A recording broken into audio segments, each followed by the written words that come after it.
friends, welcome to Madras Samayal. இன்னைக்கு நம்ம மெட்ராஸ் சமையல்ல சூப்பரான அட்டகாசமான வெஜிடபிள் பிரியாணி எப்படி பண்றதுன்னு பார்க்கலாம். இது பண்றதுக்கு நான் இன்னைக்கு ஃப்ரெஷ் மசாலா அரைச்சு சேர்க்க போறேன். ஃப்ரெஷ் மசாலா சேர்த்தா பிரியாணிக்கு நல்ல வாசனையும் நல்ல டேஸ்டும் கொடுக்கும். அப்படி இல்லனா நீங்க கடையில வாங்கக்கூடிய பிரியாணி பவுடர் நம்ம பயன்படுத்திக்கலாம். இது பண்றதுக்கு ஒரு பிரியாணி இலை, ஒரு துண்டு பட்டை, 3 கிராம்பு, 2 ஏலக்காய், ஒரு நட்சத்திர சோம்பு, ஒரு ஜாவித்ரி, 1 டீஸ்பூன் மிளகு, 1 டீஸ்பூன் மல்லி, 1 டீஸ்பூன் சீரகம், 1/2 டீஸ்பூன் சோம்பு எல்லாத்தையும் சேர்த்துக்கோங்க. இது லைட்டாக சூடாகிறது வரைக்கும் இது வதங்கட்டும். இப்போ நம்ம ஸ்டவ் ஆஃப் பண்ணிவிட்டு இதை ஒரு மிக்ஸி ஜாரில் மாற்றிடலாம்.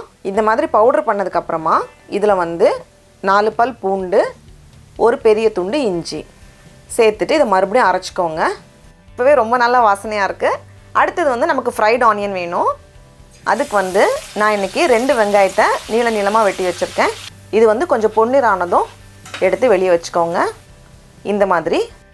இப்போ அடுத்தது நம்ம காயை ரெடி பண்ணி வச்சிடலாம்.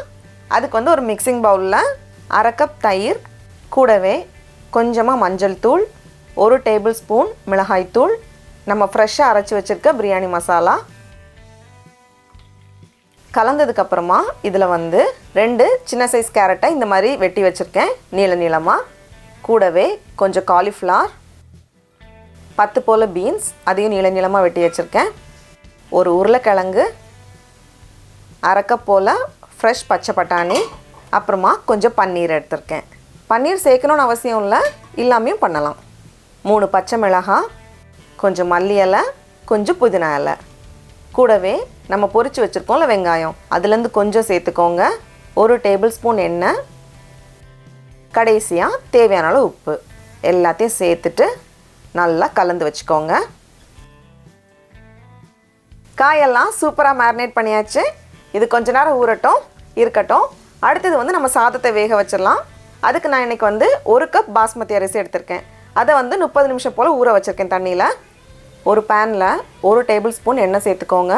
ஒரு பிரியாணி இலை, ஒரு பட்டை, 3 கிராம்பு, 2 ஏலக்காய் சேர்த்துட்டு தண்ணி சேர்த்துக்கோங்க. தண்ணி இந்த மாதிரி கொதித்து வந்ததும் தேவையான அளவு உப்பு, கூடவே நம்ம ஊற வச்சுருக்க அரிசி, இது 1 கப் 200 கிராம் சேர்த்துட்டு சாதம் வேகட்டும். நம்ம ஊற வச்சதுனால சாதம் சீக்கிரமாக வெந்துடும், குழஞ்சிராமல் பார்த்துக்கோங்க. பாருங்கள், இந்த மாதிரி வெந்ததும் நம்ம வடிகட்டி வச்சிடலாம். இப்போது எல்லாமே ரெடியாக இருக்குது. நம்ம பிரியாணி பண்ண ஆரம்பிச்சிடலாம். 1 டேபிள் ஸ்பூன் எண்ணெயை சூடு பண்ணிக்கோங்க. கூடவே 1 டேபிள் ஸ்பூன் நெய்யை உருக்கிக்கோங்க. எண்ணெய் சூடானதும் இதில் நம்ம ஊற வச்சுருக்கோம்ல காய், அதை உள்ளே சேர்த்துடலாம். கூடவே 1/4 கப் போல் தண்ணி, ரொம்ப தண்ணி சேர்க்க தேவையில்லை, மிதமான சூடில் வச்சுக்கோங்க. இதை மிதமான சூடில் ஒரு 10லேருந்து 15 நிமிஷம் போல் வேக வச்சுக்கோங்க. இருக்கட்டும். இப்போ பாருங்கள், 15 நிமிஷம் போல் ஆகியிருக்கு. காய் நல்லா வெந்திருக்கு. இதிலேருந்து பாதி போல் நான் எடுத்துக்க போகிறேன் லேயரில் வைக்கிறதுக்காக. அதுக்கு மேலே நம்ம வேக வச்சிருந்த சாதத்துலேருந்து பாதி போல் சாதம் சேர்த்துட்டு நம்ம தனியாக எடுத்து வச்சுருந்தோம்ல காய், அதை சேர்த்துக்கோங்க.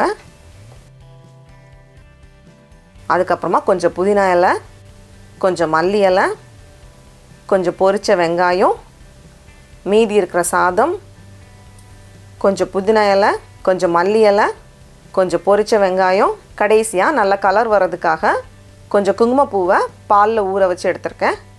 அப்புறமா நல்ல வாசனைக்காக 1 டேபிள் ஸ்பூன் நெய், கொஞ்சம் முந்திரி பருப்பை நெய்யில் வறுத்து வச்சுருக்கேன், அதையும் சேர்த்துக்கலாம். கடைசியாக 2 டேபிள் ஸ்பூன் போல் தண்ணி, கீழே அடிப்பிடிக்காமல் இருக்கிறதுக்காக. மூடி வச்சுட்டு இதை சிம்மில் ஒரு 10 நிமிஷம் போல் வேக வச்சுக்கோங்க. சூடு ரொம்ப ரொம்ப குறைவாக தான் இருக்கணும், இல்லை அடி பிடிச்சிரும். இருக்கட்டும். இப்போது ரெடியாகியிருக்கோம். நம்ம ஓப்பன் பண்ணி பார்க்கலாம். சூப்பராக இருக்குது, நல்ல வாசனையாக இருக்குது. இதை போட்டு ரொம்ப கலரக்கூடாது, ஒரு ஓரத்தில் தான் நம்ம எடுக்கணும். அப்போ தான் லேயர் லேயராக இருக்கும். இப்போ நம்ம ஸ்டவ்வை ஆஃப் பண்ணிடலாம். பாருங்கள் எவ்வளோ அழகாக வந்திருக்குன்னு.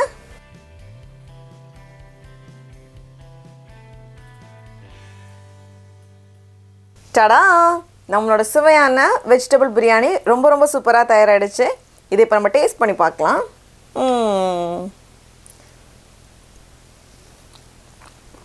ரொம்ப ரொம்ப சூப்பராக இருக்குது. அப்படியே லேயர் லேயராக ரொம்ப அழகாக வந்திருக்கு. நீங்களும் கண்டிப்பாக இந்த ரெசிபியை வீட்டில் செஞ்சு பாருங்கள். உங்களுக்கு இந்த வீடியோ பிடிச்சிருந்துச்சுன்னா மெட்ராஸ் சமையலுக்கு சப்ஸ்கிரைப் பண்ணுங்கள். நாவின் சுவையரம்புகள் மலரட்டும்.